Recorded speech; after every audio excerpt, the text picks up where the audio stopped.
papá, gracias. ¿Quién dice o quién sabe, mejor dicho, quién sabe que Dios es bueno? Dios es bueno, muy bueno. Ponte de pie, ponte de pie. Levanta tus manos en alto y grítalo. Dile: Señor, tú eres bueno. El Señor, tú eres bueno. Señor, tú eres bueno en gran manera. Es bueno Dios, es bueno. Gracias, Padre, gracias. Gracias, Señor, gracias, gracias. ¿Sabes una cosa? Que el hecho de que estés aquí esta tarde, de que yo esté aquí y los que nos siguen por las redes, el hecho de que tú estés ahí es porque Dios es bueno en gran manera con nosotros, porque ninguno de nosotros merecemos estar aquí en este lugar. Ninguno de nosotros somos merecedores de estar en su presencia. Y la presencia de Dios está aquí. Se puede palpar, se puede tocar. Si tú estás aquí, no es porque en ti haya el deseo, porque en ti haya algo bueno que te trae. No, somos malos. Como seres humanos somos malos. Si algo bueno hay en nosotros, es porque viene de Dios.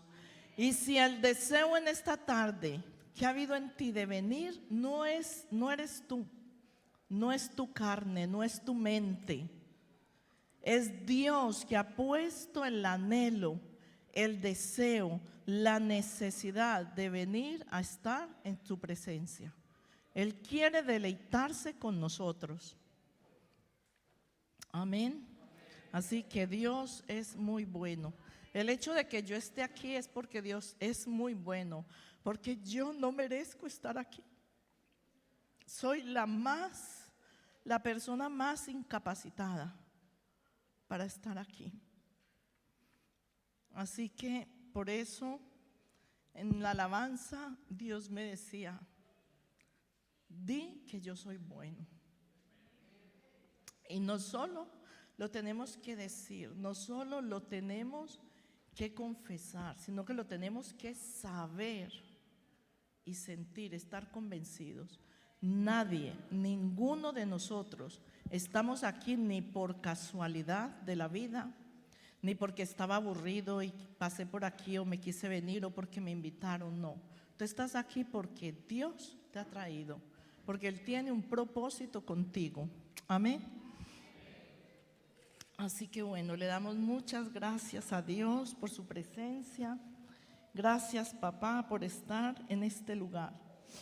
Gracias, Señor, gracias por haber tocado nuestras vidas, Señor. Amén. Bueno, le puse este título a esto: Residentes en una tierra extraña.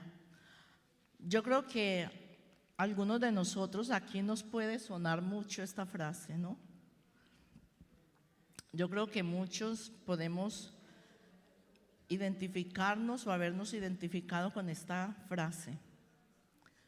Muchos sabemos lo que es ser extranjero o inmigrante, ¿no? Pero en realidad esto no es para algunos, para los que hemos dejado nuestro país y nos hemos venido aquí, no solo para los que somos extranjeros. Esto tiene que ver con cada uno de los que hemos conocido a Dios. El capítulo 17 del Evangelio de Juan presenta la oración que Jesús hizo al Padre antes de su crucifixión, antes de su muerte. Pidió por sus discípulos, por sus seguidores, y pidió muchas cosas a favor. Pero en el versículo 16, Él hace la declaración de que sus discípulos no eran de esta tierra, no eran de este mundo, como Él tampoco lo era. Vamos a ver el capítulo 17 de Juan, versículo 14 al 16. Juan, yo les he dado tu palabra, versículo 14 y el mundo al los 16. aborreció. Porque no Juan, son yo del mundo, les he como dado tu tampoco, palabra, versículo 14 y el mundo al los 16. aborreció. No ruego que los Porque quites no del son mundo, yo sino les que he los dado guardes tu del palabra, versículo 14 y el al mundo los 16. aborreció. No ruego que los Porque quites no del yo mundo, sino les que he los dado guardes tu del palabra, Lo que Jesús y el nos mundo los decía, aborreció. no ruego que los aquí fue una declaración de una separación entre sus seguidores y el mundo. Sus seguidores no se debían identificar o sentir a sí mismos como parte de este mundo. Esto me suena muy fuerte, ¿no? Me parece. Como parte de este mundo.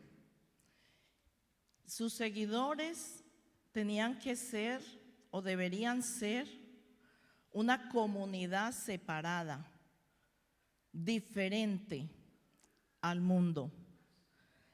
Diferente porque Jesús llevó una vida diferente y su vida y su mensaje eran contrarios al mundo. Iban siempre en contra del mundo, no porque Jesús fuera en contra, no, sino porque su vida no era una vida de este mundo, no era una vida carnal. Pero, a ver, ¿qué es el mundo? Vamos un poquito a ver lo que es el mundo. La palabra mundo se usa en diferentes formas en la Biblia, ¿no? Porque es que a veces leemos en la Biblia y hay como una contradicción. Unas veces nos dice, no améis el mundo, y en otro momento nos dice, tanto amó Dios al mundo, que parece como una contradicción, ¿no? Pero vamos a ver, a aclarar un poquito. La palabra mundo se usa de diferentes formas en la Biblia. Por ejemplo, con la expresión desde la fundación del mundo, se refiere a la creación del mundo. Cuando Pablo dijo en Romanos 1:8, vuestra fe se divulgó por todo el mundo, se refería a la tierra habitada. En Juan 3:16, de tal manera amó Dios al mundo, se refería a la humanidad, al ser humano. En Efesios 2 nos dice las corrientes de este mundo. Se refiere a un sistema que está en contra de Dios, gobernado por un espíritu que combate contra Dios. Pero, por supuesto, no fuese el mundo que Dios creó. Dios creó el mundo como la creación, como conocemos la creación. Creó el cielo, la tierra, los mares, todo lo que en ellos hay, para que el hombre viviera y cumpliera su propósito. No un sistema que va en contra de Dios, apartado de Dios, donde su Dios es Satanás, Dios con minúscula. A ver, lo que Dios creó fue ordenado para que el hombre existiera ahí y pudiera cumplir su propósito. Sin embargo, cuando el hombre pecó, entonces Satanás aprovechó y empezó a inventar, a crear un sistema usando las mismas cosas que Dios creó.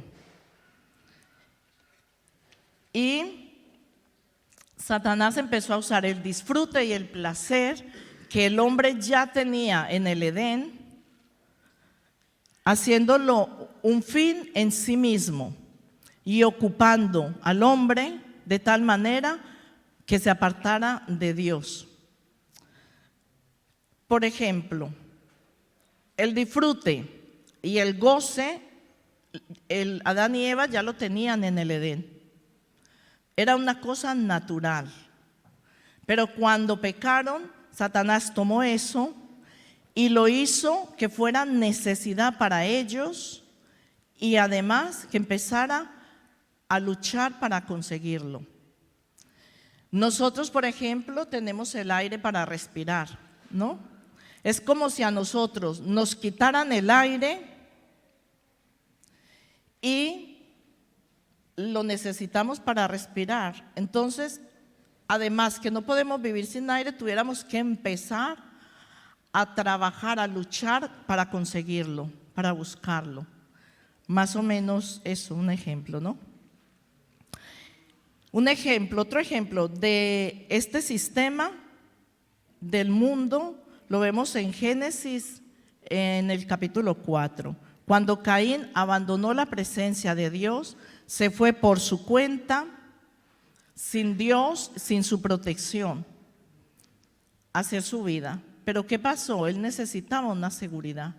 Entonces creó una familia, creó una ciudad para su familia, para él y su familia. Su descendencia también empezó a vivir sin Dios y sin su protección, y además sin la fuente de la provisión para sus necesidades, ¿no? La ciudad de Caín fue el comienzo de una cultura mundana. Y Satanás tuvo la oportunidad de usar las necesidades legítimas del ser humano, como el alimento, la vestimenta, la vivienda, el transporte, etcétera. Él utilizó todo esto para introducirlo a su sistema fuera de Dios, y además un sistema que reemplaza a Dios. Hasta hoy sigue usando esto para cautivar nuestro corazón y hacernos apartar de Dios, logrando que deseemos más que lo que realmente necesitamos. Entonces, como necesitamos más, también tenemos que trabajar más. Y todo esto trae unas consecuencias devastadoras al ser humano como individuo y a la familia. El afán y las necesidades por tener, por obtener.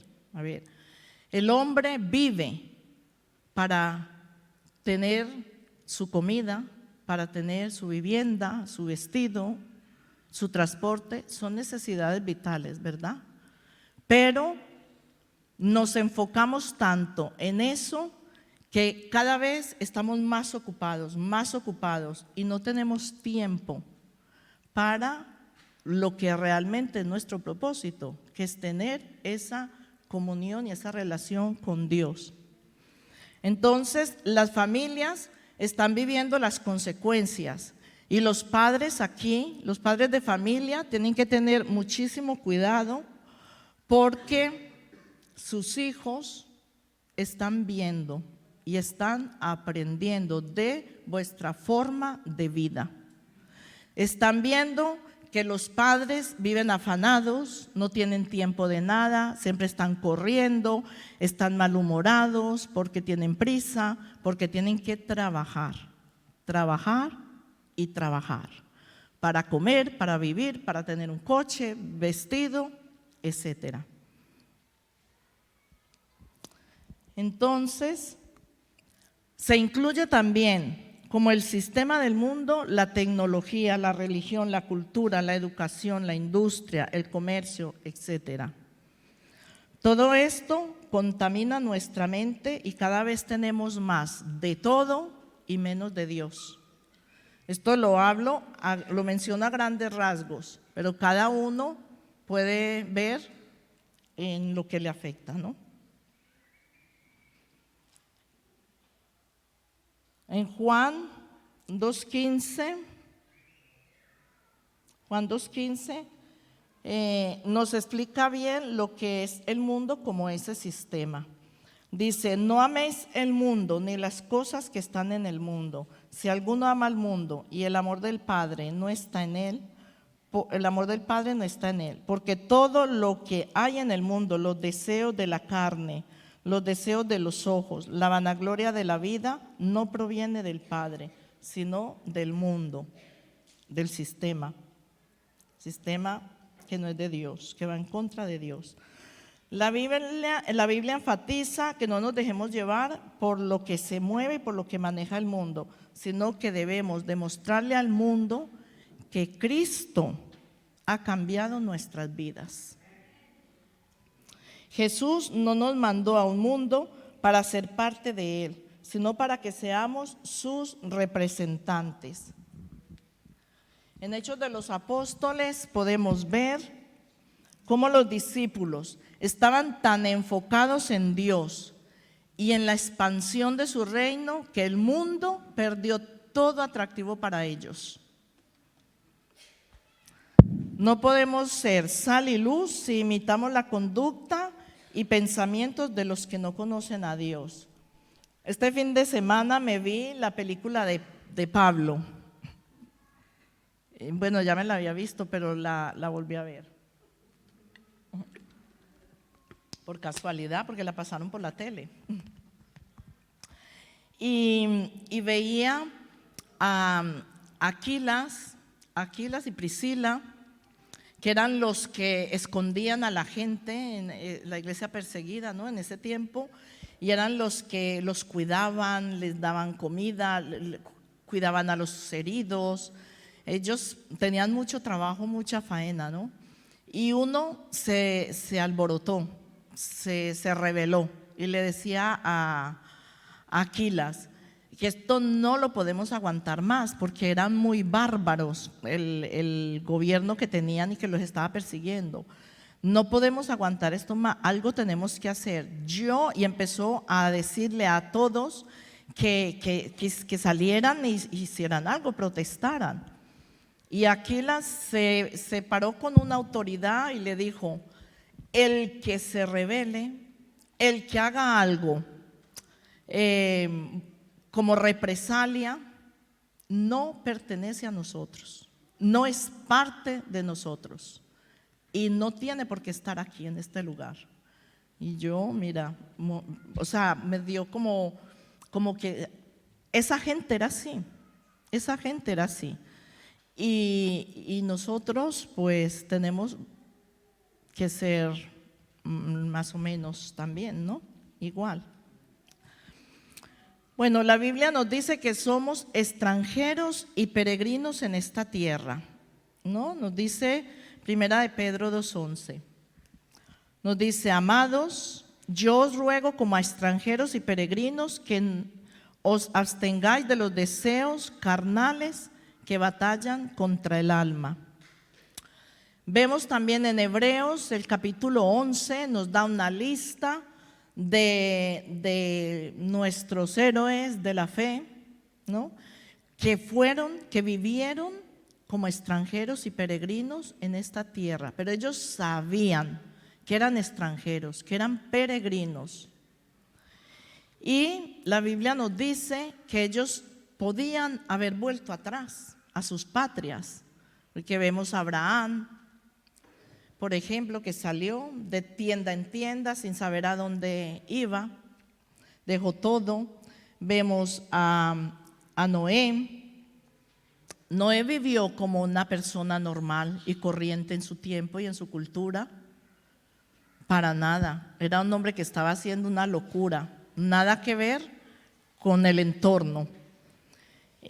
Moisés también, igual lo dejó todo y hacía pues unas locuras que si no la leemos en la Biblia y creemos lo que dice la Biblia, son cuentos, son locuras. Ellos no volvieron atrás. ¿Por qué? Porque ellos sabían quiénes eran, que eran extranjeros, que eran peregrinos, porque tenían una mejor patria que Dios les había prometido. La patria celestial. Ellos andaban en pos de esa patria. La misma vida de Jesús desde que nació.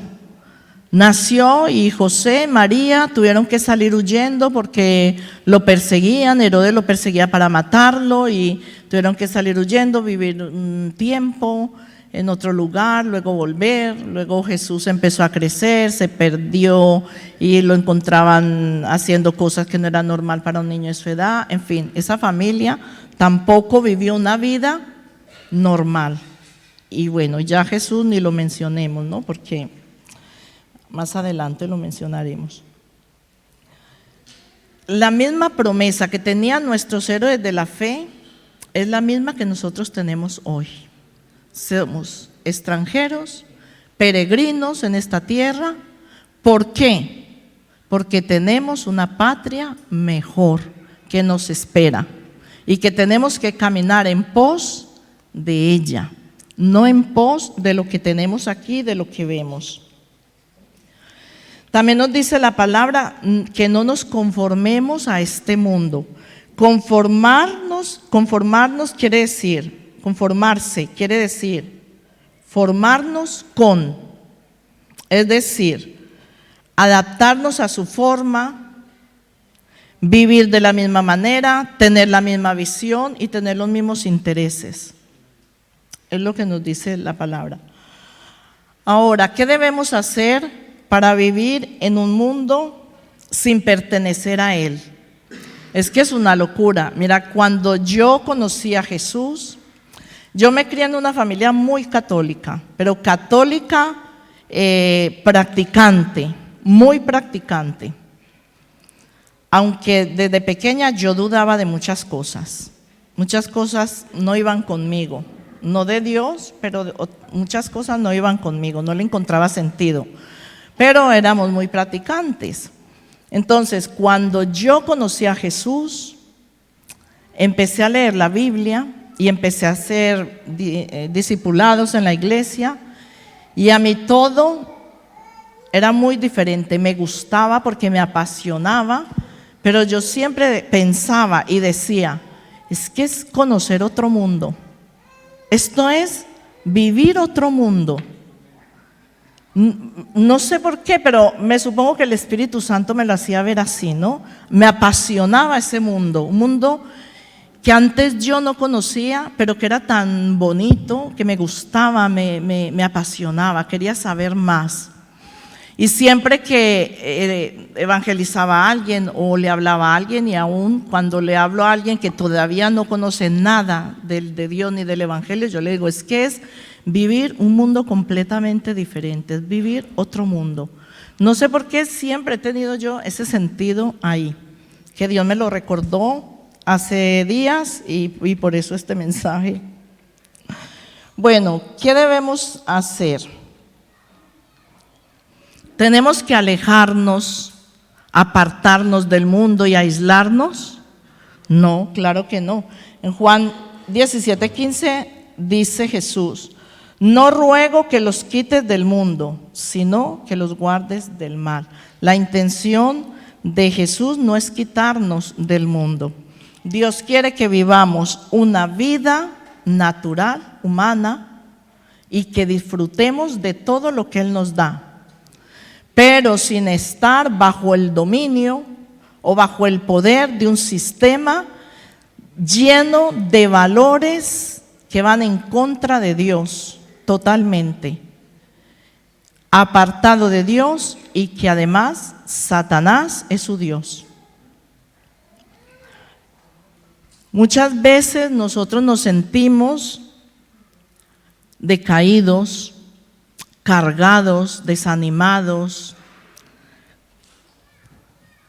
nos sentimos desmotivados, y hay cosas que nos hacen enfriar nuestro corazón y nos hacen a veces hasta endurecer. Y no tenemos problemas de pecado. Yo no sé si a alguno le ha pasado, a mí me ha pasado. Me examino y yo digo, no, estoy bien con Dios, pero me siento así. Me siento como que algo me está aplastando. Y no hay problema de pecado, o sea, no es que esté en pecado, no es que esté mal con Dios, pero me pongo a orar y entonces Dios ahí me muestra, me habla. Le digo, Señor, muéstrame, me meto en ayuno, oro hasta que Dios me muestra qué me pasa, porque estoy así. Y no tenemos a veces problemas de pecado, pero ¿qué con los afanes de la vida? ¿Qué hay con que estás tan ocupado? ¿Estás luchando para sobrevivir? ¿Qué hay con eso? No solo le robamos a Dios dinero en ofrendas, en diezmos, le robamos a Dios también tiempo. Tiempo. Este mundo de afanes, de preocupaciones, es el mundo que dejamos atrás cuando conocimos a Cristo y venimos y entramos a la familia de Dios. Él nos da la capacidad para dejar ese estilo de vida y vivir como ciudadanos del reino, de su reino. Durante esta peregrinación por esta tierra, el cristiano no solamente debe, porque debe de hacerlo, sino que tenemos el privilegio de vivir como embajadores de Cristo, como representantes de su reino. Somos embajadores, representantes de su reino. Juan 17:14 nos dice: yo les he dado tu palabra y el mundo los aborreció porque no son del mundo, como tampoco yo soy del mundo. Somos extranjeros, residentes en una tierra extraña que no es nuestro verdadero hogar. Y Jesús también nos dijo: en el mundo tendréis aflicciones. Pero a pesar de todo esto, estamos destinados por estar en una tierra extraña, una tierra extranjera. Además, como ciudadanos del reino de Dios, estamos destinados a pasar diferentes pruebas, a pasar muchas pruebas. Pero por eso no somos víctimas del mundo. No somos víctimas. Somos servidores del mundo, porque hemos sido llamados a transformar nuestro sufrimiento en el servicio a este mundo que no conoce a Dios. Nuestro trabajo es bendecir esta tierra, bendecirla hasta que nos vayamos con el Señor. Por eso, por donde quiera que tú vayas, bendice. Da gracias, alaba a Dios por donde vayas. Si ves a alguien que te produce pena, lástima, porque lo ves mal y no te puedes acercar a él para hablarle de Dios, ora por él, aunque sea de lejos, bendícelo. Declara para él bendición, salvación. ¿Por qué? Porque aunque estemos solos, aunque nadie nos vea ni nadie nos escuche, nosotros somos testigos del reino de las tinieblas. Somos testigos del reino de Dios hacia el reino de las tinieblas. Tenemos que confesar la palabra, orar y hablar, decir quién es Dios, aunque nadie nos esté escuchando y nadie nos esté viendo. Así como Jesús fue desechado por los hombres, nosotros que somos sus representantes o sus embajadores y pertenecemos también a su reino, ¿qué podemos esperar? ¿Estamos esperando algo mejor? Pues estamos equivocados. Por eso, no te quejes de las pruebas. Hay pruebas, hay problemas, hay dificultades que el cuerpo a veces se resiente, que nos cansamos, la mente se cansa, nos agotamos. Pero no te quejes, porque ese sufrimiento es consecuencia de que somos ciudadanos del cielo y vivimos en el terreno del enemigo. Entonces, las pruebas vienen sí o sí. Tenemos que saber y estar conscientes de que vivimos una batalla espiritual siempre, en todo lugar, en todo momento. Entonces, no esperemos nada, no esperemos que la gente sea justa con nosotros. No esperemos que nos den mejor trato, porque a Jesús no se lo dieron. ¿Hubo justicia para Jesús? ¿Qué esperamos nosotros? De este mundo no tenemos derecho a nada. No tenemos derecho a nada porque no pertenecemos a este mundo. Nuestros choques y frustraciones son porque una vida diseñada para vivirla en la eternidad, la queremos vivir aquí. Y por eso chocamos, porque no estamos aún en el cielo. A pesar de que la ciudadanía del cielo nos da el poder y la libertad para ejercer la autoridad que Dios nos ha dado, pero no con la gente, no siempre, ni en todo sitio, no. El Espíritu Santo te mostrará cuándo la usas. No es represalia, la autoridad de Dios no es represalia contra nadie. La autoridad de Dios es autoridad para las tinieblas, para el enemigo. Mira, tenemos que vivir tan conscientes de que vivimos en un mundo que no es el nuestro, que, a ver, os voy a contar rapidito algo que me pasó y que fue algo que el Espíritu Santo como que me abrió, aunque es algo que uno sabe, lo leemos, lo sabemos, pero como que a veces nos distraemos y se nos va olvidando. Una vez yo pasaba por Mercadona un día y había un chico que se hace en la puerta de arriba de Mercadona, de la Mare Nostrum, en la puerta de atrás, se hace ahí, ¿no? Se sienta ahí. Y yo pasaba, pero cuando yo iba caminando vi al chico y el Espíritu Santo algo sentí por el chico este. Pero yo esa vez solo tenía para el gasto, para todo el mes, tenía 10 euros. Un billete de 10 euros lo tenía en el bolso, por ahí en un rinconcito, porque esto es lo único que tengo. Y Dios me dice, dáselos. Y yo decía, Señor, el único que tengo y no sé qué. Empecé a pensar mientras caminaba hacia Él. Hasta pensé, me cruzo de cera y así no paso por delante de Él. Y nada, llegando donde Él no pude. Saqué los 10 euros y se los di.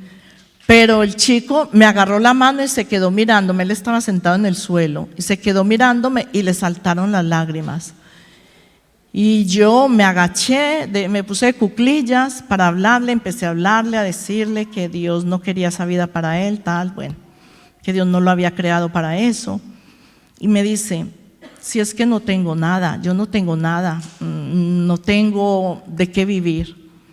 Le dije, mira, yo podría estar en tu lugar, porque a lo mejor tú tienes más que yo. A lo mejor tú tienes más que yo no tengo nada, pero no necesito estar ahí, porque tengo un Padre, porque Dios, empecé a hablarle, ¿no? Y el chico se puso a llorar y tal, y yo ya estaba deprisa, me levanté, me despedí del chico y seguí mi camino con una satisfacción que yo me fui, ay Señor, gracias que le pude hablar a este chico del mensaje, gracias Señor. Y me dice el Espíritu Santo, no, eso no fue lo importante. Y yo frené en seco, digo yo, ¿qué? ¿Cómo que no, Señor? Me dijo, no. Lo importante fue el testimonio que diste a las tinieblas. Y yo, ¿qué?